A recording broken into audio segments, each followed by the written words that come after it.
Imagine that you have fought in World War II and have helped defeat fascism. You risked everything fighting for freedom and your nation, shedding your blood on the battlefield and witnessing your comrades fall around you, pierced by bullets and torn apart by artillery fire. The only thing guiding you was the desire to prevent your homeland from falling into the clutches of Nazism. In one of those battles, you were captured by the Germans, who took advantage of the years of captivity to humiliate, torture, and degrade you in unimaginable ways. One day the war comes to an end. You are liberated, and you are allowed to return to your country. However, as soon as you set foot on the soil where you were born, you are arrested by your fellow countrymen, who point a rifle at you and mutter that your destiny is to be behind bars. By government order, you have been declared a traitor. Your great mistake was allowing the Nazis to capture you. Although you can't believe it, this is what happened to many Soviet prisoners of war. Today, in this new episode, we will tell you everything about their tragic adventure. To understand this story, we have to go back to the beginning of Operation Barbarossa. On Sunday, June 22, 1941, the Third Reich launched the invasion of the Soviet Union, the largest land offensive in history. Here you can see historian Stephen Gillen commenting on the maneuver. For some reason, Stalin believed that he was special, that even though Hitler had violated every agreement, even though Hitler had invaded all these countries, that somehow he would not have invaded the Soviet Union. Despite Stalin's belief, millions of German soldiers launched the conquest of communist territory with the aim of seizing its oil fields. This resource was crucial for the armaments industry and the operation of tanks and aircraft. Without it, they could consider the contest lost, something Hitler had no intention of doing. The all-powerful Stalin was tasked with organizing the defense of the nation against the Nazi offensive. However, at this point, the leader faced the consequences of his actions. In the 1930s, he had done everything possible to consolidate his power within the Communist Party. To achieve this, he had ordered terrible purges that resulted in the execution of thousands of people. In this way, he ensured that those who remained alive were obedient to him and fully aligned with his thinking. By eliminating all those who could threaten his position, important members of the Red Army, renowned military personnel who could have been of great help in the war against the Third Reich, had also been executed. Now, Stalin found himself alone, for better or for worse. The officers who were not executed were careful not to stand out or show signs of independence. In practice, this meant they dared not make decisions on their own, precisely in a context where the ability to react quickly was essential. Dynamic military leaders were needed to defeat the Germans, something that was lacking in the Soviet Union. As expected, German forces conquered the republics of Estonia, Lithuania, and Latvia in a few weeks. By the time they reached the outskirts of Moscow, about 3 million Soviets had died on the battlefield or were taken as prisoners. Russian divisions of hundreds of thousands of soldiers surrendered to the might of the panzers, unable to offer proper resistance. Let's watch a German newsreel from that time proudly showcasing the devastation caused by their troops. Das sind die brutalen Methoden der Sowjets, die dem Befehl Stalins gemäß auf ihren Rückzügen alles in Schutt und Asche legen.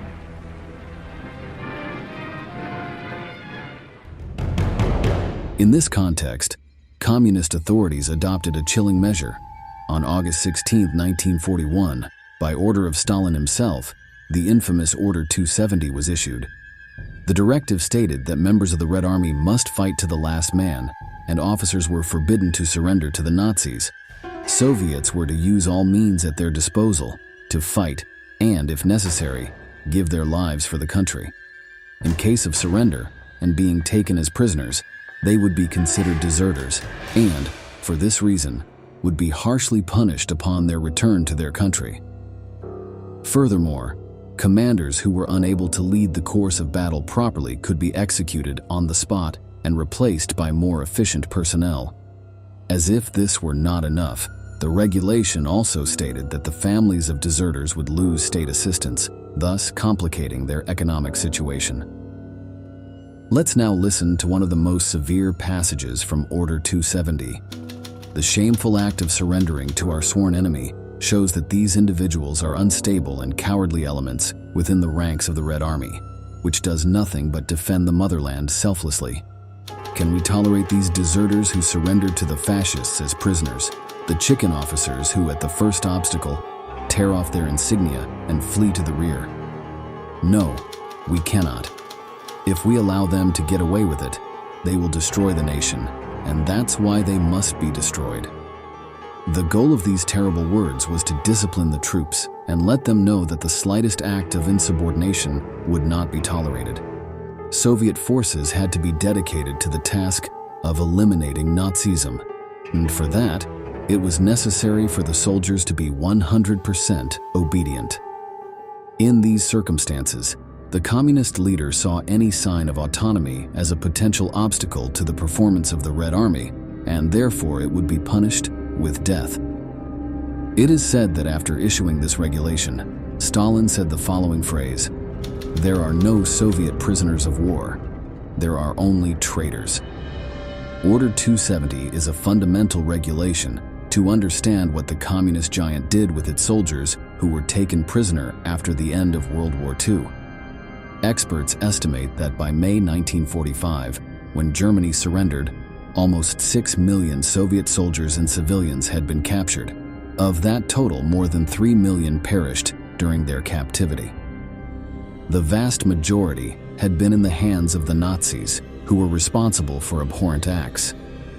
It was supposed that the good treatment of prisoners of war was regulated by the Hague Convention of 1907 and the Geneva Convention of 1929, to which the Third Reich adhered. In fact, the American, English, and French troops, in general, received the care established by international law. However, the Soviets enjoyed none of these privileges. They were rather treated as scum that had to be exterminated. Here, you can see a former Russian detainee recalling those dark days. Each of the Americans received every Friday 5 kilos of food from the Red Cross, but the Germans gave us only 1 liter of turnip soup per day and 1 liter of water. We were dying by the tens and then by the hundreds. Nazism undertook an intense propaganda campaign, portraying communists as a band of savages controlled by Jews. According to these insane theories, they were the armed arm of the Semites, and their goal was nothing less than to annihilate the Aryan race. On the other hand, Eastern European inhabitants were considered part of the Slavic race, which, obviously, was inferior to the Germanic race. These were the justifications for the Nazis to launch a genocidal campaign in the Soviet Union, whose aim was not only to conquer the nation, but to erase its population from the map. Following this logic, communist soldiers captured in action were subjected to all kinds of humiliations, since they were not seen as human beings. They were the preferred victims of the guards, who could inflict tremendous beatings that left them on the verge of death or simply execute them. They were forced to work in grueling conditions, and if they were so exhausted that they couldn't continue their tasks, they were executed. They were provided with food only if it had been obtained during the looting campaign in the Soviet Union. The Germans never spent their own resources to feed the captives, and they believed that if rations were scarce, they should let them succumb to hunger. The situation reached such an extreme that by the winter of 1941, prisoners were dying by the hundreds every day. The lack of food combined with low temperatures turned out to be a deadly combination. There were some who, in their desperation, resorted to eating dry leaves, grass, tree bark, and even insects. Some, tired of so much misery, asked the German guards to shoot them to free them from suffering. In some German camps, there were cases of cannibalism, that is, Soviets resorting to eating pieces of flesh torn from dead captives. Communist prisoners were living through an epic hell, but none of this moved Stalin. At that time, the International Red Cross was responsible for assisting detained troops by sending them food. In this news report, you can see organization volunteers preparing food boxes.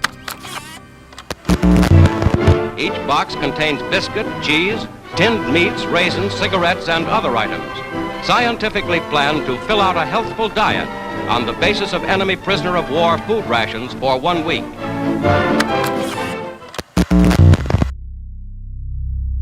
The Soviet General Secretary had the opportunity to collaborate with the Red Cross to help the captured soldiers of his country, but he refused to do so. Likewise, he rejected the possibility of signing an agreement with the Vatican for the Pope to mediate in the conflict and guarantee the good treatment of prisoners. True to his principles, Stalin decided that the best course of action was to demonstrate cold-bloodedness and let his men fend for themselves. This way, the troops that had not been caught would have more incentives to fight, not surrender, and avoid falling into the clutches of Nazism. It was an extremely twisted way of encouraging courage in his men. World War II ended in 1945, but the communist prisoners did not suspect that their martyrdom had only just begun. Soon, it would become clear that their situation could worsen to unimaginable levels. Initially, the communist government launched Operation Keelhaul, a forced repatriation of Soviet soldiers who had been fighting in Western Europe. For this, it received the collaboration of English and American authorities, which forced Russians who intended to stay in Germany or Italy to return to their home country. In some cases, those affected by this operation had fled Russia during the Bolshevik Revolution, so technically, they had never become Soviet citizens. None of this mattered to Stalin, who wanted everyone born in the territory of the former Tsarist Empire to return to live under communist ideals. At the Yalta Conference, held in February 1945, the Allied powers agreed that Soviet prisoners of war held by the Nazis would also be returned during the operation. The Crimean Conference has resulted in many great decisions for the future, but we may be sure that the first and greatest aim of the Allied leaders is a speedy and decisive end to this war and a guarantee that German military power will never rise again. Many specialists consider that, considering what these people would suffer in the near future, Keelhaul was a war crime committed by the victorious states in the fight against fascism. During the war, many prisoners were forced to join the Wehrmacht or the Waffen-SS and forced to fight against their own countrymen. That is why, after 1945, Stalin entrusted the NKVD, the People's Commissariat for Internal Affairs of the Soviet Union, to determine who had collaborated voluntarily with the Nazis and who had done so because they had no other choice. For this, the NKVD organized the so-called filtration camps, places where all soldiers returning from abroad had to go. There they had to prove that they remained loyal to the Moscow regime and had not opposed Order 270. The mere fact of having been captured by the Germans made them suspects, and that was why they were questioned about the circumstances of their arrest. But, in addition, these camps had a second objective, which was to determine if they had been in contact with prisoners from Western capitalist countries. If this had indeed happened, the next step was to find out how much their opinions about communism had changed since then, and if they had been contaminated by what authorities contemptuously called bourgeois ideology. For the Russian government, this was not a mere bureaucratic procedure. The future of the world was at stake here. The great powers knew that, after the defeat of fascism, a new and intense conflict between the capitalist and communist blocs was looming. In this context, Stalin believed that Soviet prisoners who had spent years living with Westerners could have been recruited as spies with the aim of destroying the motherland from within. In the filtration camps, the NKVD investigated the military record of each man, evaluating their merits and contrasting them with their criminal background. In other words, they paid attention to ensure that people had not committed crimes in the past, as this would make them particularly suspicious.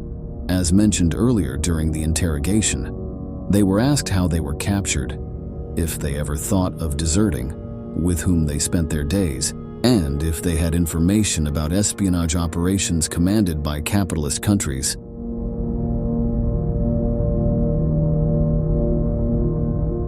In parallel, camp inmates underwent extremely rigorous medical examinations to ensure they had not contracted any contagious diseases that could endanger the civilian population.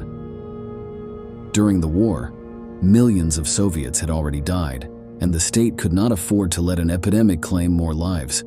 Later on, prisoners had to participate in special classes on Marxist theory, where they were taught about the flaws of capitalism, the injustice suffered by workers under the bourgeoisie's yoke, and the virtues of communism. These were ideal occasions for them to reaffirm their loyalty to Stalin and prove that they had not been corrupted by Westerners. Educators indicated that the Soviet Union was a classless nation where equality prevailed, and crucial advances were being made for humanity to achieve a state of perfect equity. It is believed that nearly 2 million former prisoners of war went through the filtration camps. Although experts do not agree on their fate, some claim that the vast majority of ex-captives were cleared of all guilt, and only a minority of about 230,000 men were convicted. These were sentenced on charges of voluntary collaboration with the fascist enemy and sent to a gulag. The sentence could vary between 10 and 20 years of imprisonment. There they faced a tough life, where any wrongdoing was harshly punished.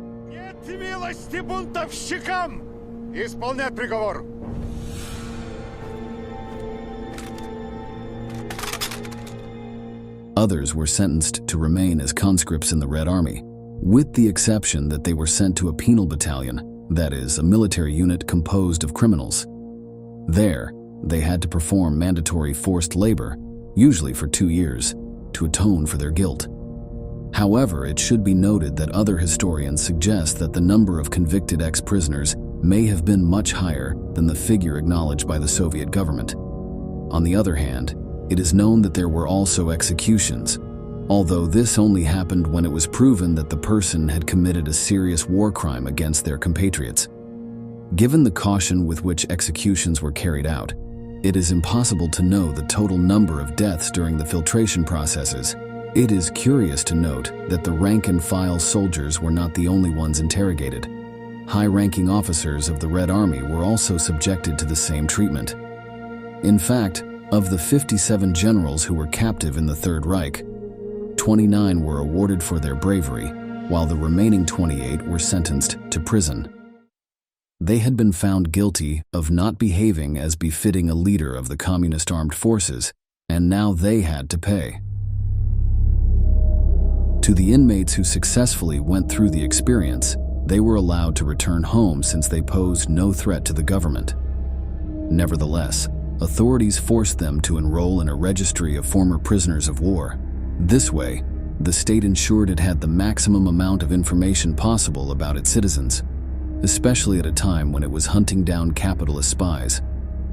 Veterans of the fight against Hitler had given their all on the battlefield, enduring indescribable hardships.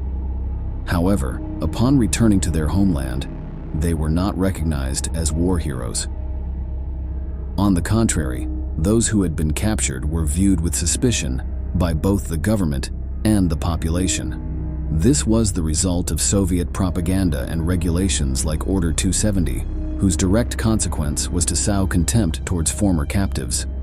As for those sentenced to the Gulag or penal battalions, their situation improved after 1953, the year Stalin died. Following the death of the communist leader, the new government initiated a process of de-Stalinization and, in 1955, decreed an amnesty for all former prisoners of war who had received a sentencing. Today, the filtration camps are remembered as one of the greatest injustices against WWII veterans.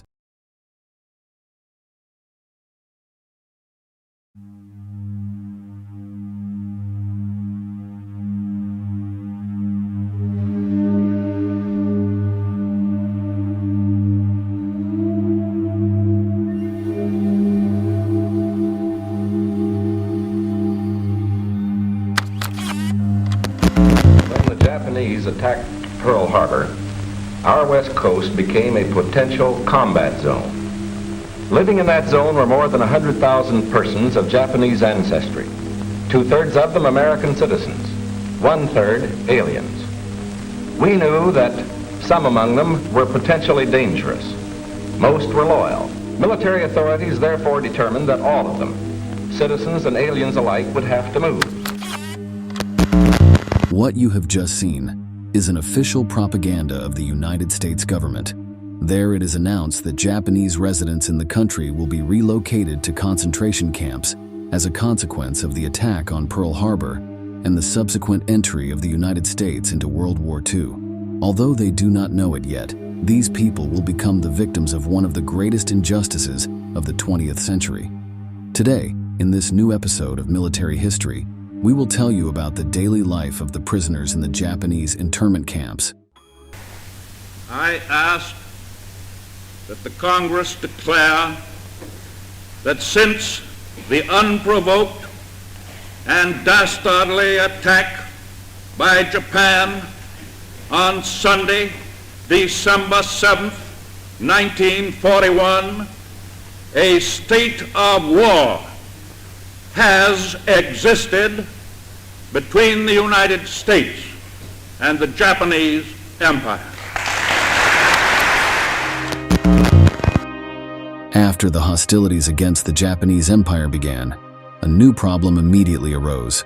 Authorities didn't know what to do with Japanese citizens who had been living in the U.S. for years, let alone had plans for Americans of Japanese descent.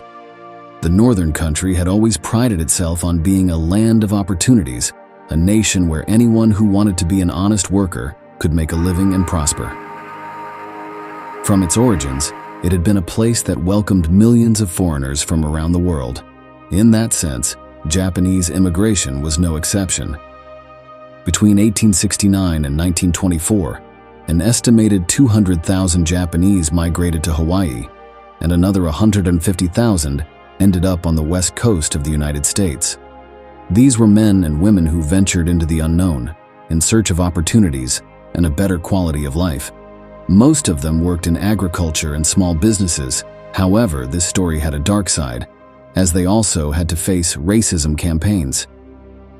Anti-Japanese organizations proliferated on the West Coast, promoting their segregation.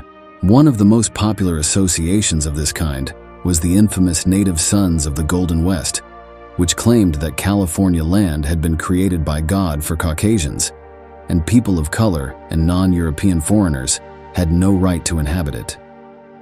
The government reacted by enacting laws that prohibited Japanese Californians from owning land.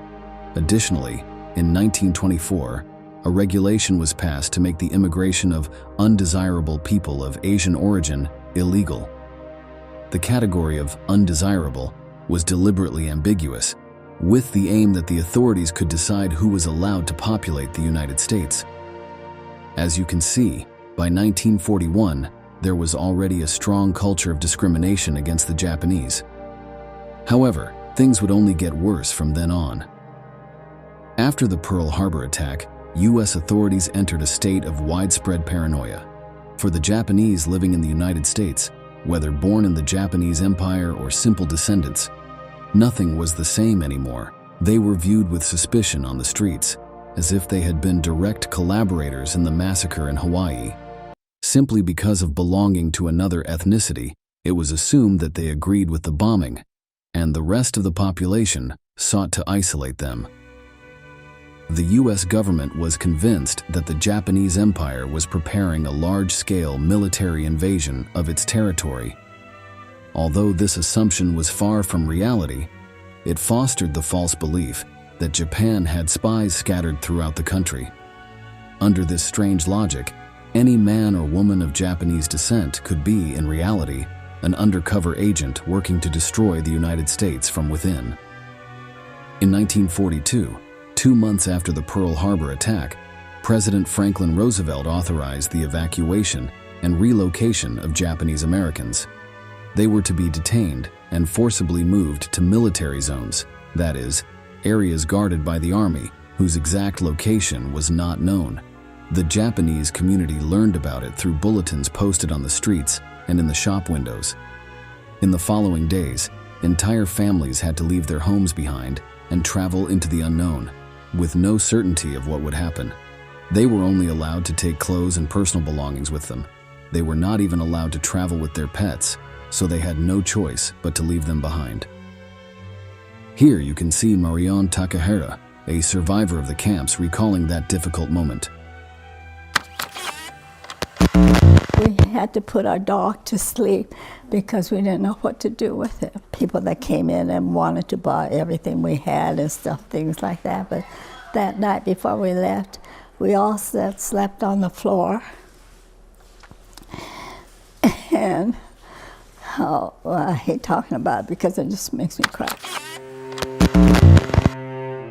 The transfer was carried out to the interior of the country, as far away from the Pacific coast as possible. Authorities believed that if they were isolated inland, cut off, and permanently monitored by troops, they nullified any possibility of espionage. Initially, Japanese Americans were supposed to go to temporary accommodation, where they lived for a few weeks before being moved again. The government reacted by enacting laws that prohibited Japanese Californians from owning land. Additionally, in 1924, a regulation was passed to make the immigration of undesirable people of Asian origin illegal. The category of undesirable was deliberately ambiguous, with the aim that the authorities could decide who was allowed to populate the United States. As you can see, by 1941, there was already a strong culture of discrimination against the Japanese. However, things would only get worse from then on.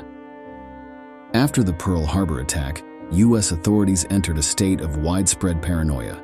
For the Japanese living in the United States, whether born in the Japanese Empire or simple descendants, nothing was the same anymore. They were viewed with suspicion on the streets, as if they had been direct collaborators in the massacre in Hawaii. Simply because of belonging to another ethnicity, it was assumed that they agreed with the bombing, and the rest of the population sought to isolate them. In 1942, 2 months after the Pearl Harbor attack, President Franklin Roosevelt authorized the...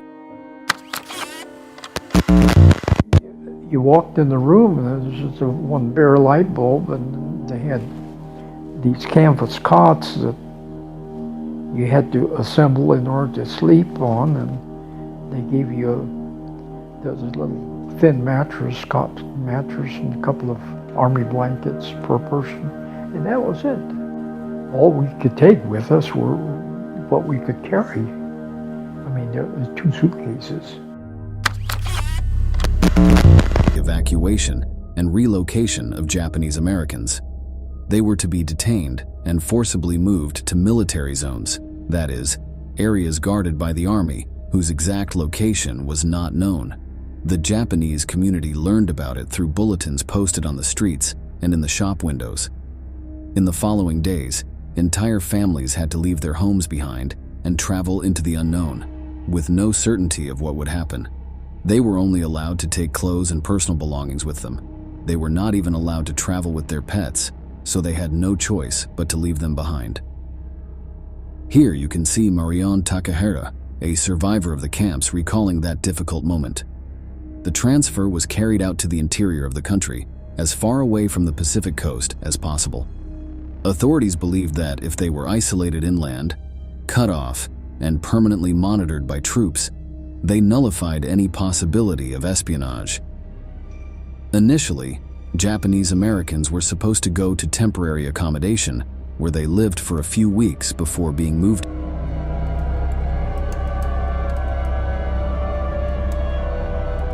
These sites were not prepared to accommodate so many families. They were dirty and disorganized. In fact, some remember them as little more than sheds that had once served for fairs or horse races. Inside, the barracks were divided by thin walls that did not reach the ceiling. Each family could hear what the next one was doing, so there was no privacy. They couldn't even sleep comfortably since, at night, many would wake you up to the sounds made by young children. However, this did not compare to what they would experience in the internment camps. After a few weeks in temporary shelters, Japanese descendants were loaded onto trains bound for the most inhospitable areas of the United States. Thus, in the meantime, we are setting a standard for the rest of the world in the treatment of people who may have loyalties to an enemy nation. We are protecting ourselves without violating the principles of Christian decency. the serene views of the West Coast gave way to desolate mountains, endless deserts, and bewildering swamps. In the camps, families were allowed to live together, although they had to stay in overcrowded and poorly equipped barracks. After all, they had been built in record time during the summer of 1942, and they were not made with the comfort of their inhabitants in mind.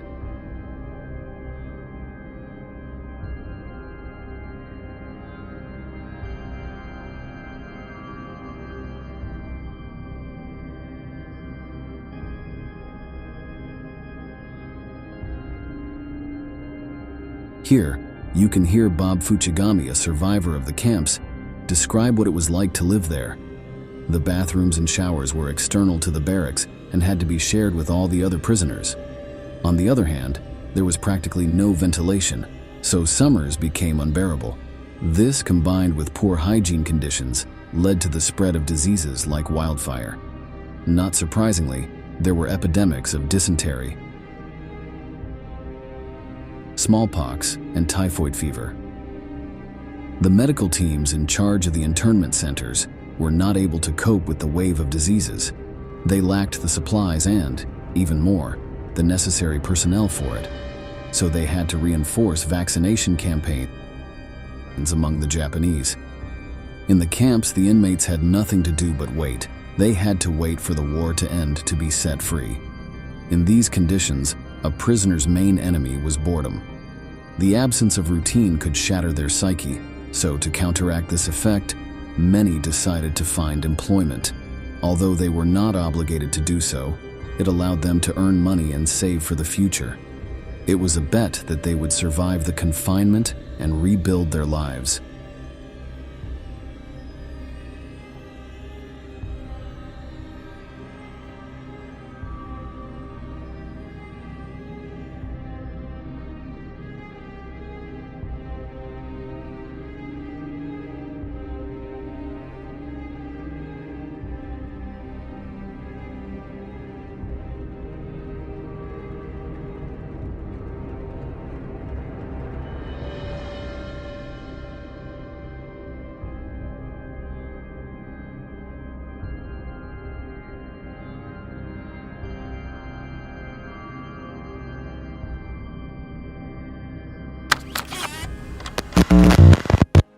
We were patriotic, loyal citizens before camp.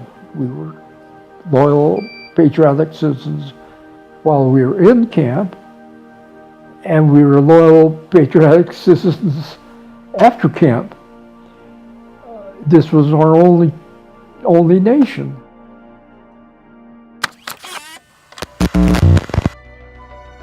The camps were a kind of ghettos monitored by troops. This meant that, like in any neighborhood inhabited by large families, hundreds of jobs needed to be covered. They needed cashiers, teachers, office workers, laborers, cleaning staff, sellers, firefighters, cooks, nurses, and so much more. They worked full-time, more than 40 hours a week from Monday to Friday. But despite all their effort, they did not receive a decent salary. On the contrary, employers paid them little, taking advantage of the fact that they were ultimately prisoners with no real job alternatives. However, despite all this, the official propaganda continued to speak of the internment camps as quasi-paradisical places. Many Japanese tried to produce their own food by cultivating the land of the internment camps. This became so common that eventually, almost all Japanese detention centers had pig and chicken farms. Vegetable production was so high that they hardly needed to be supplied by the US government. In fact, what happened was the opposite. In 1942, the sugar beet fields in the western part of the country were neglected because the workers had gone to war. Since there was no one to work the land, the authorities brought in the Japanese to do the agricultural work, and once finished, they locked them up again.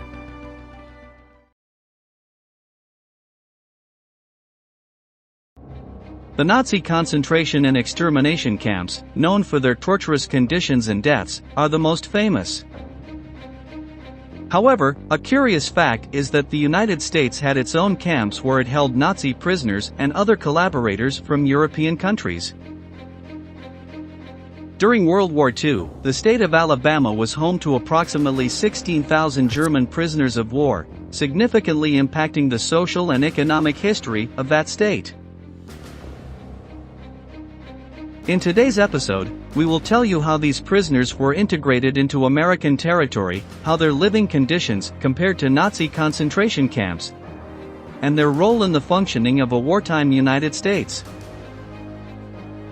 Get ready for a new video on military history. Let's get started. During World War II, a total of 425,000 European enemy soldiers were taken as prisoners. Most were captured, while others surrendered to the Allied forces. These prisoners, mostly Germans, were brought back to the United States and housed in military camps created specifically for this purpose. While they were deployed throughout the United States, one of the states where the most prisoner camps were built was Alabama, as it was close to the port where the captured soldiers were brought, making logistics easier. Initially, the U.S. military was not equipped to handle massive numbers of prisoners. However, the U.S. Army Corps of Engineers mobilized and quickly began constructing military facilities to accommodate the detainees. U.S. military surveyors scouted the entire country for suitable locations, initially selecting sites near rural towns where it was convenient to establish these facilities.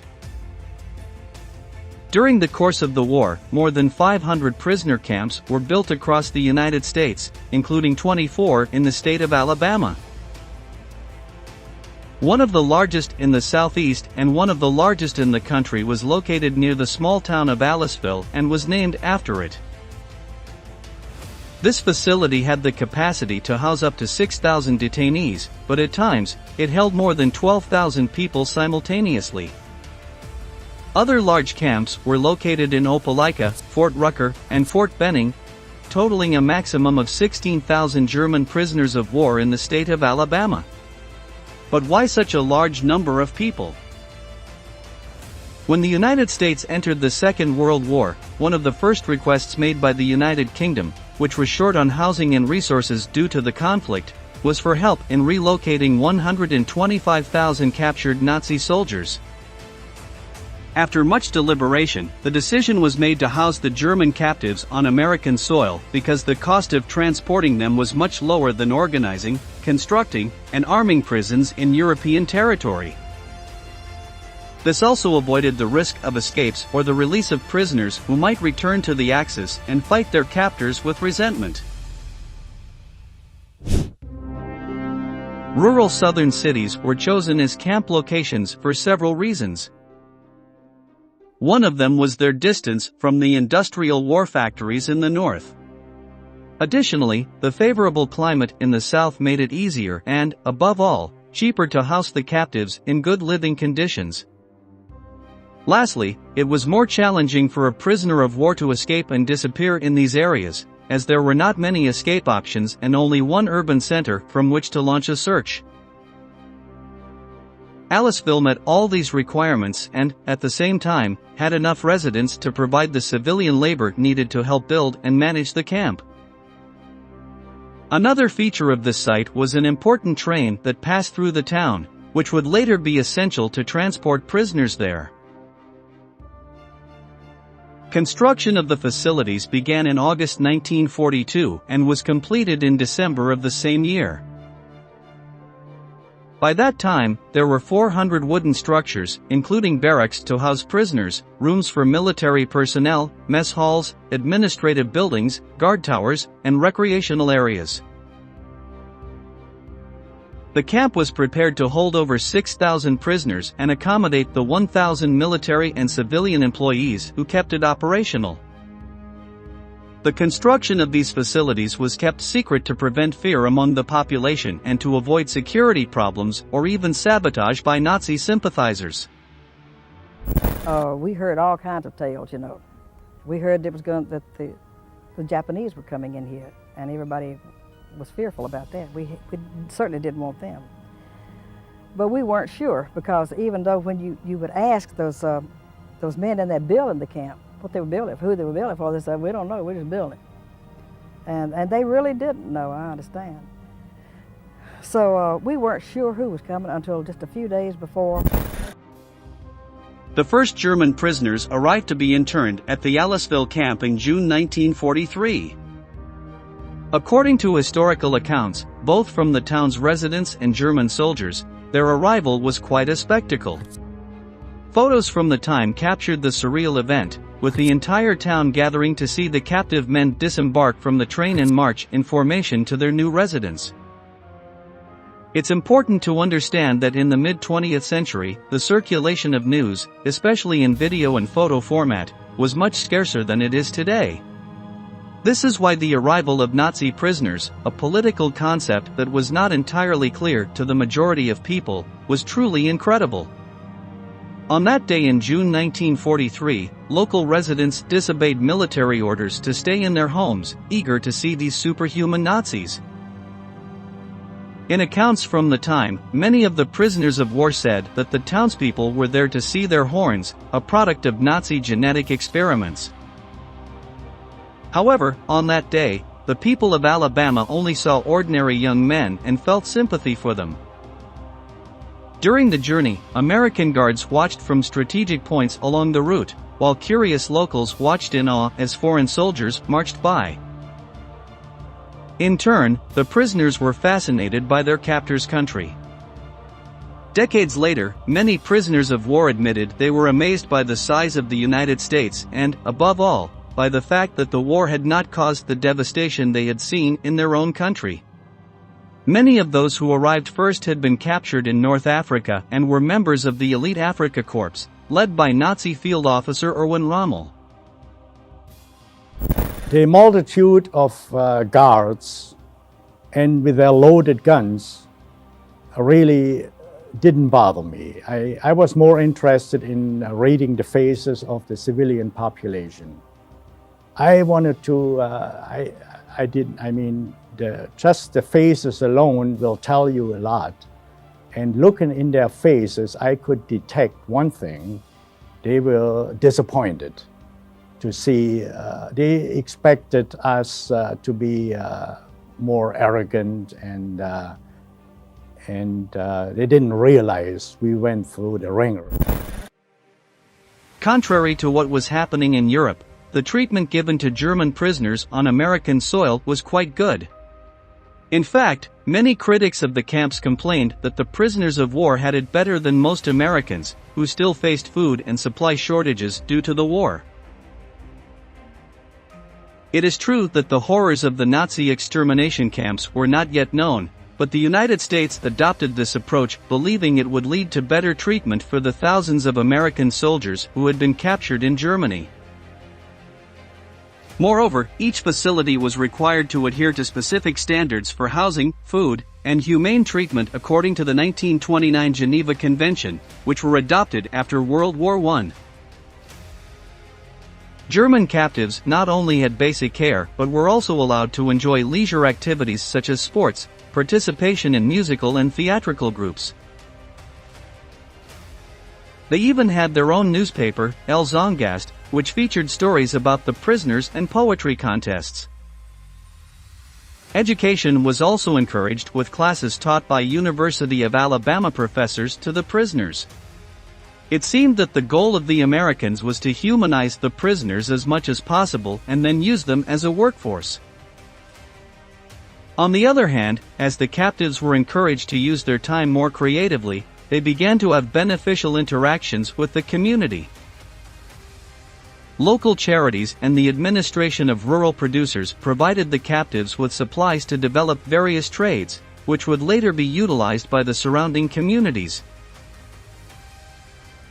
When the prisoners were allowed to write letters to Germany, many described the kind treatment they experienced in the prisoner camps and encouraged family and friends at home to surrender.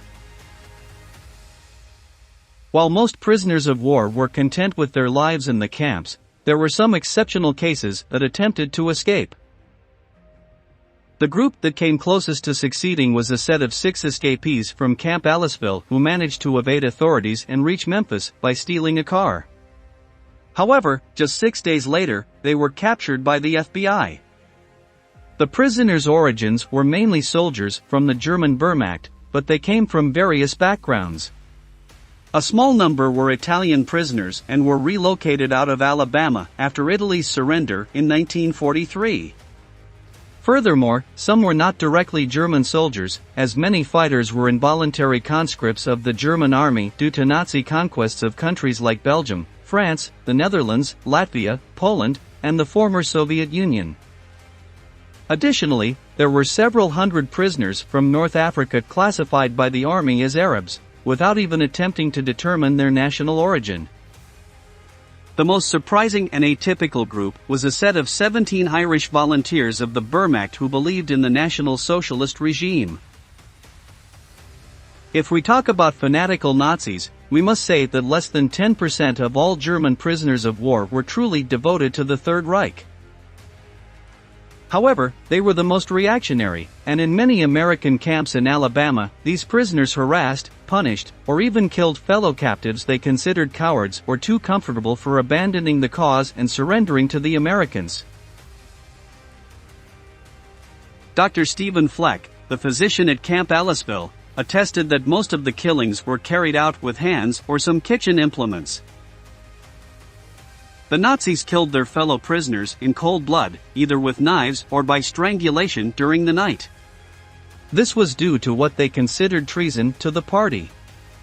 No one reported these incidents because anyone who did would probably meet a similar fate. When the US military revealed to the prisoners the horrible crimes committed by the Hitler regime through war films and other period images, many renounced National Socialist ideology. In the end, the military had to segregate the most fervent Nazis from the general population of the camps and send them to other facilities to protect well-behaved prisoners from such violence. Since these prisoners had committed crimes on US soil, their treatment was more similar to regular prisons than to prisoner-of-war camps governed by the Geneva Convention. Prisoners' experiences around the world vary greatly, especially when compared to German soldiers held in the Ellisville area. For example, many Americans are aware of the cruel and harsh treatment Japan gave to all its prisoners in World War II, and the stories of Soviet Union prisoners were also fearsome. It's important to note that neither of these two countries accepted the Geneva Convention at the time, which guaranteed humane treatment of prisoners of war. While Germany had signed the treaty, it did not adhere to it to the same extent as the United States. As previously mentioned, military sources of the time argue that Americans hoped news of the humane treatment they provided to prisoners of war would reach Germany. Although there is no doubt that the Third Reich did not provide proper care, it's necessary to point out that the treatment of American prisoners of war in German camps was much better than the treatment of Russian prisoners. The Third Reich's enmity with the communist model was evident, and the Nazis wanted the Soviet Union to feel that severity.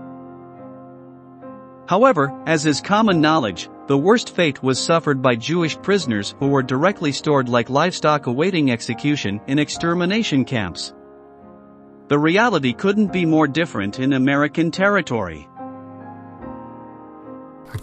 Several years after the end of World War II, during a celebration to remember the good treatment provided in the Alabama camps, the daughter of a former captive remembered that German prisoners of war captured by Russian forces had to eat cockroaches to survive.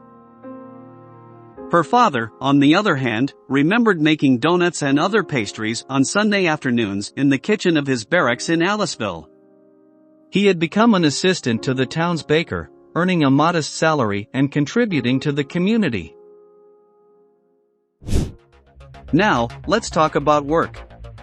The prisoners in the camps were organized by service and rank.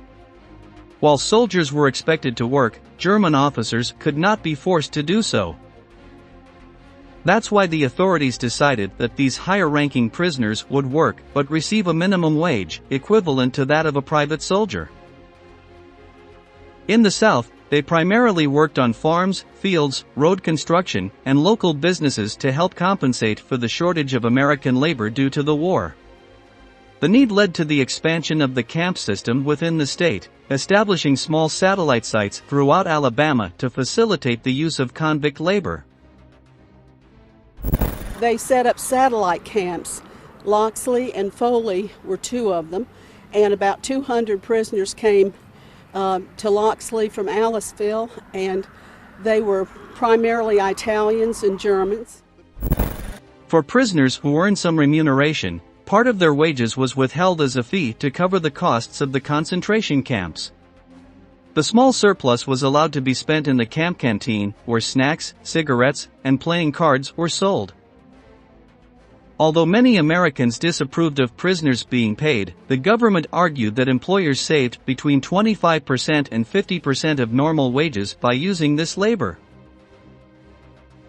Because many of the jobs required of the prisoners happened outside the camps, they unintentionally built rapport with their captors. This led to initially strange and resisted bonds that eventually resulted in community growth. We're talking about a significant number of soldiers from conquered countries, forced to fight for a country and a totalitarian regime with which they disagreed. The fact that they were treated humanely in this new and unfamiliar land, where they could work and have a decent prisoner's life, was something the detainees repaid with hard work and effort. They needed a place to put prisoners from Germany. So they housed them in several of these locations throughout the state, and this was one of them. And the Germans went out and worked the crops at that point. From what we've heard, the Germans loved it here. Once World War II ended, the soldiers no longer qualified as prisoners of war, and their lives changed suddenly.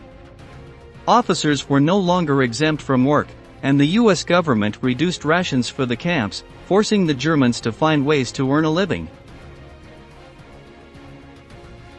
After most former prisoners of war returned to Europe, they were forced to work in Great Britain, France, or any other Allied country, helping to rebuild those nations devastated by the war for months or years before they were allowed to return home. The incredible thing is that many of these former German prisoners, once they had completed their penance of helping to restore the victorious countries, chose to return to the United States, specifically to Alabama, to try to rebuild their lives there instead of returning to their native Germany. The camps in the state of Alabama have disappeared, but they have not been forgotten, even though they only existed for 2 years during World War II. Most of them were permanently closed between September and October 1945, and all their prisoners were repatriated to their homelands. The facilities were dismantled approximately 2 years later, and the United States War Assets Administration sold the buildings and all materials to the highest bidder. A stone chimney that once heated the officers' building is all that remains today at the former location of Aliceville's most significant prisoner camp. We're nearing the end of this episode, and we wanted to ask, did you know about the existence of these camps and the treatment given to the prisoners by the Americans? Leave your comments below so we can read them. That's it for today's video. We appreciate you for watching until the end, and we look forward to seeing you in the upcoming installments of Military History.